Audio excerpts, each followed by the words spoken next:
Right, so throughout scripture, the theme of discipline has been evident throughout the Bible. For example, in 1 Corinthians 9 verse 27, it tells us, I discipline my body like an athlete, training it to do what it should. Otherwise, I fear that after preaching to others, I myself might be disqualified. Now, obviously, this is the Apostle Paul talking to us. Even in Proverbs, there are a couple of important verses that just emphasize the importance of discipline. For me, discipline is like a skill that I like to train every day. Just like I would train my muscles, discipline is a very important skill that I believe should be trained every day by doing things that you inherently don't want to do, and then you just endure and do it every day.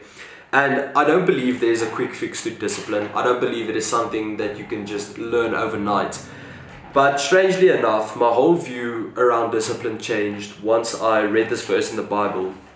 It is in 2 Peter chapter 1 verse 5 to 6, and the verse tells us, so devote yourselves to lavishly supplementing your faith with goodness, and to goodness add understanding, and to understanding add the strength of self-control, and to self-control add patient endurance, and to patient endurance add godliness.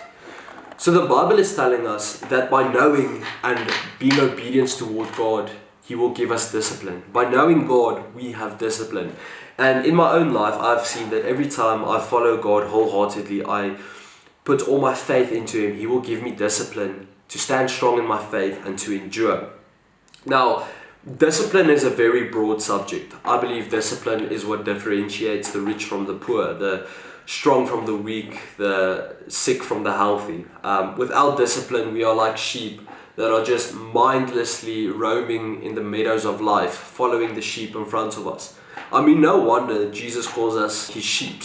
We are so naive and so misdirected. Without Jesus, we don't have a sense of direction. We are just doing what we want to do.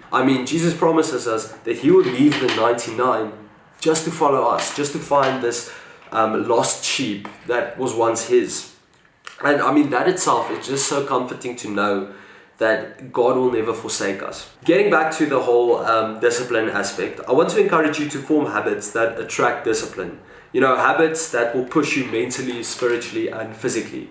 If you're not content with where you're at in life, you're not happy with what is happening with you, something needs to change. And it doesn't need to be something drastically big. It needs to be something small that can compound over time. Some examples can be maybe wake up an hour earlier. Maybe instead of scrolling on your phone 30 minutes before you go to bed, maybe read 10 pages.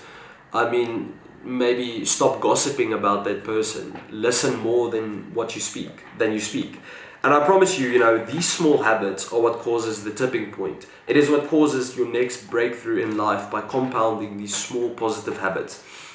I like listening to Dr. Andrew Huberman. He made a podcast with David Goggins where they talk about building a strong willpower.